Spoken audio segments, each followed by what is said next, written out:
Give me advice on how to find a man. Hinge, baby. I can't do it. I'm going to throw up thinking about it. I'm sorry. You're watching the Bologna Sandwich Podcast with Julia Bernstein, the podcast you never knew you needed, featuring a middle-aged white woman covered in bologna. Hi, I'm Tema Sall, and you are watching the Bologna Sandwich Podcast with Julia Bernstein.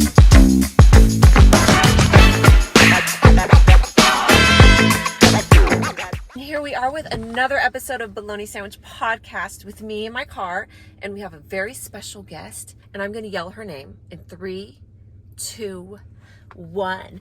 Tema!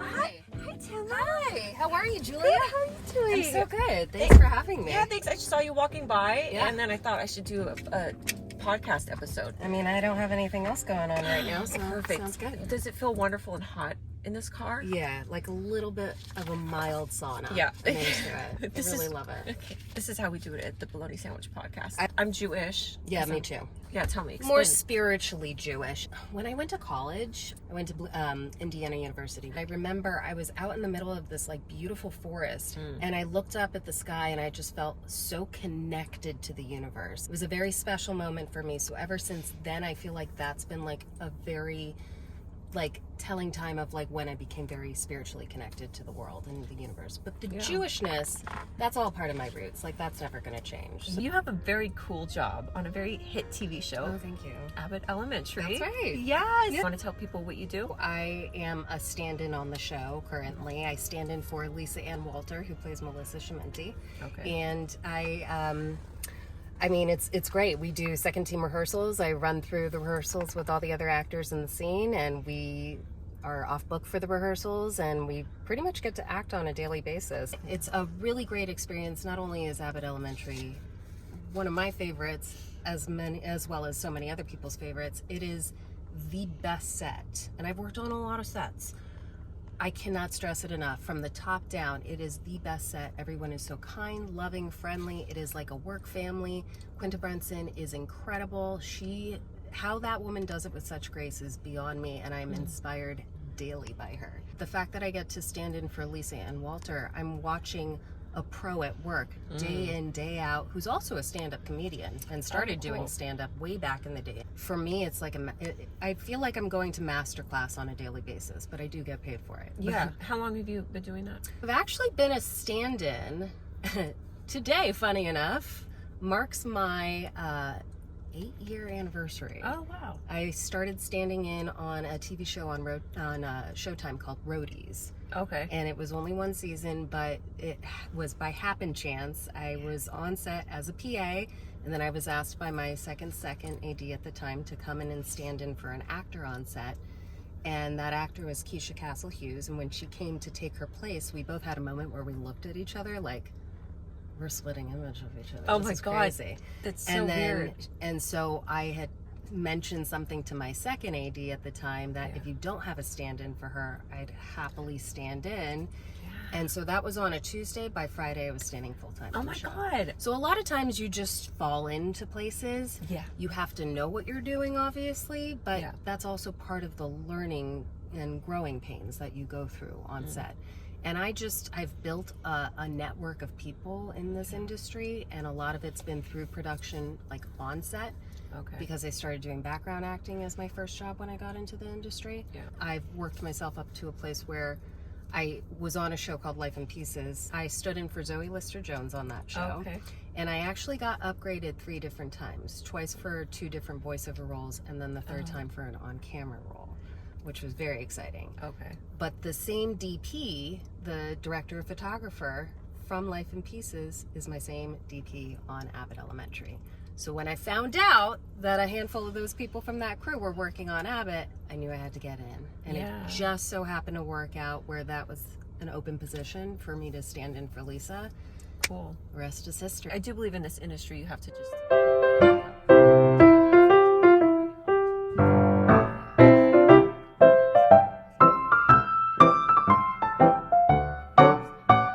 Anything I can tell people, first of all, closed mouths don't get fed. Yeah. It's not it's not what you know or who you know as well. It's also who knows you. Opportunities also come to those who work hard, and and fortunately people have thrown the rope back to me and have been very, very supportive in my journey as well. So, Where do you see yourself in the next phase of your life? Do you want to keep working on set? develop and sell my dream script. I am working on an animated pilot at this moment. Very cool. So that is also a baby of mine. But I do want to be able to be a series regular on a comedy show. Preferably single cam, I would say, just because it's the one that I am most familiar with, which I feel comfortable with. But comedy is my life. I always loved comedy growing up. I mean, SNL, Chris Farley, Adam Sandler, David Spade. Yes, me too. You know, I mean, when it comes, and like, if you even date back to like Steve Martin, Gilda Radner, Richard Pryor, like people ask me my comedic influence, and I take my palm. I'm like, Richard Pryor, Steve Martin, Gilda Radner, Adam Sandler, Chris Farley. Nice. So, Tema, a little birdie told me that you were engaged. Oh my gosh, what? Yeah, you don't say. That's crazy. I did get engaged, and then after I got engaged, there was a flood in my house, and it was this high. Oh my God. Do you feel, how does it feel having a ring on your finger now? It's heavy. No, it's great. It feels, cool. It is cool. My fiance actually proposed to me on our 3-year anniversary. It was very special, very meaningful. I had no idea he was going to do it. I was completely surprised. Better. It was pretty good. It was better. It was And what did you fun. say? I took a beat and I said 1,000 times yes. Yeah. Because when he got down, like the whole, I don't know if you want to hear the story. No, I want to live through your fine. moment. All right, fine. Pretend like it's me. So we were in Oxnard, California, and we were spending our 3-year anniversary weekend up there at the Zachari Dunes. It's a beautiful place. Cool. And on Sunday, we always were planning to do like a little picnic with charcuterie board and Veuve Clicquot on the beach. We put the table out, pop the champagne. The sun is setting. It's perfect. He takes the champagne, he puts some in his glass and my glass, and then he takes a swig and then he fills it up. And I'm like, you don't do that usually. And he says, so how do you picture our lives together in the future? I would start crying right then. I would start crying right now. I said, well, honey, I want to grow old with you. I want to build a life with you. I want to travel the world with you. I want to have a family if that's in the cards with you. I love you.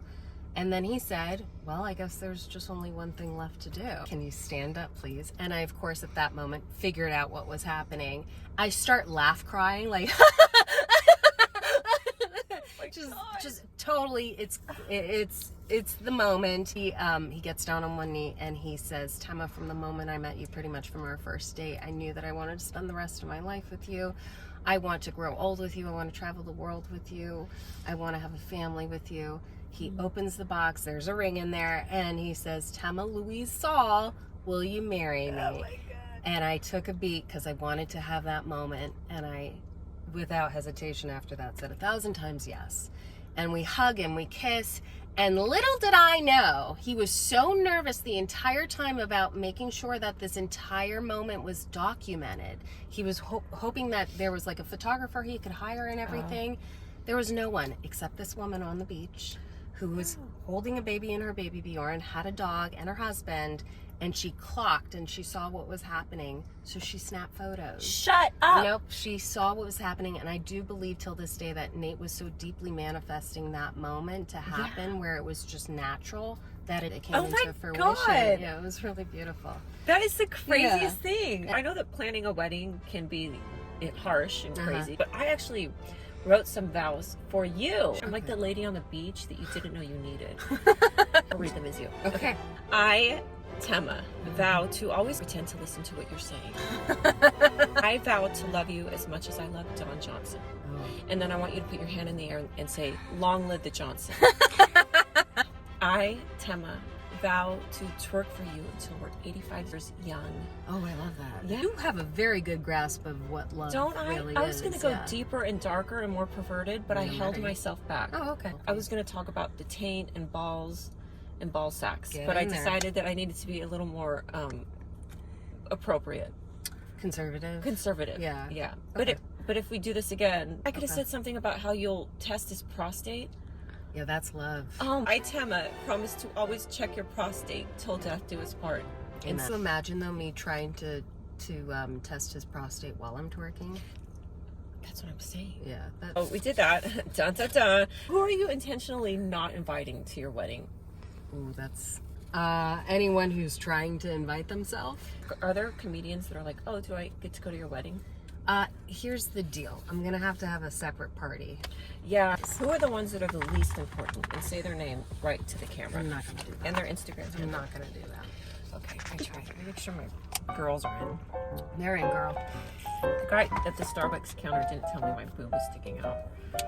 Your boob wasn't sticking out. I do it was like like good, and you should embrace that. They're your girls. You at least have some, you know? Always embrace the girls. But if, like, you know, one's coming out to wink, don't hide it. Okay, I love that.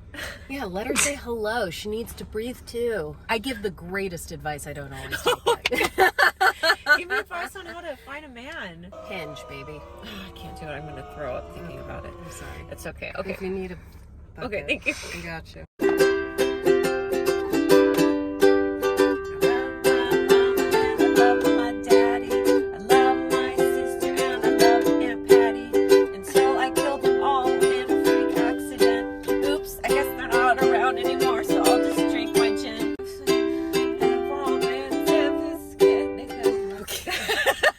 Oh, we have a jingle. All right, what else can we do?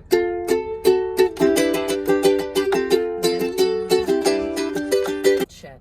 We tried. You're so talented. Oh, thank you. That's really self-taught. good. Really? Yeah, I've never had a ukulele lesson. How did you? Why do you have the fucking maestro here? I mean, I always felt like a desire to play guitar, but I have really tiny hands. Ukulele for But a small ukulele hands. is perfect. Small hands, small guitar. There you go. Yeah. Yeah. So I got something to share with you that Julia and I are definitely Jews. Yeah, yeah. Julia and I are definitely Jews. Yeah. She would argue that I'm Jewish, but that's always been my number one wish is to be Jewish.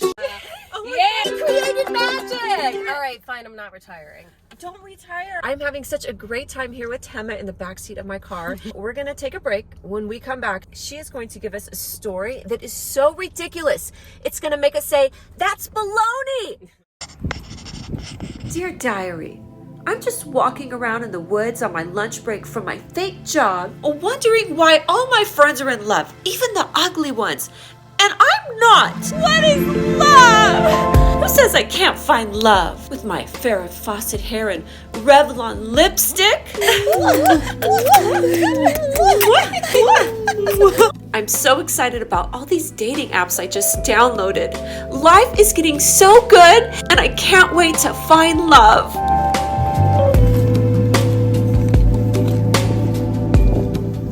Dear Julia, you walking through the forest on a fake lunch break and you wonder why you don't have no man?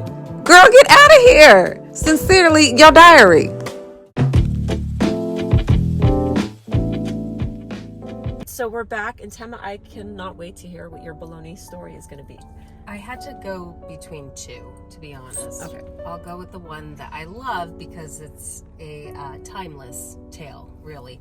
So when I graduated college, I moved back in with my family. My family loves to be social and have parties, and the apple doesn't fall too far from the tree, so I love to have parties as well. So I asked my parents, after having had several parties already, if I could have a New Year's Eve party. And this was New Year's Eve 2011 into 2012. Now, every single friend that I invited, well, they ended up inviting their friends. And those friends ended up inviting their friends. There were at least 100 people at one point. It was a wild party, don't get me wrong. It was one of the best parties ever. My parents were out. They were down the street. They were at another party. And they came home to see that after midnight had struck, and that glitter was everywhere on the floor, my mom decided to hang out and party a little bit longer because that's Hot Dot. My mom's name is Dorothy. She goes by Hot Dot. Anyway. She does? She does. She definitely Love does. that. Anyway, my dad decided to go upstairs to bed. About 20 minutes or so later, I hear my dad roaring with anger, coming down the stairs because two people, a guy and a girl, had gotten into the bedroom, Oh God. the master bedroom, and they fell on top of my dad. It was dark. My dad obviously got up and was sort of half asleep. So these two kids who were clearly drunk, they then proceeded to continue fooling around. And then my dad thought that he had heard my mom throwing up because he was hearing sounds. And then he gets up out of bed and he opens the Parisian doors only to see two people fucking on their floor.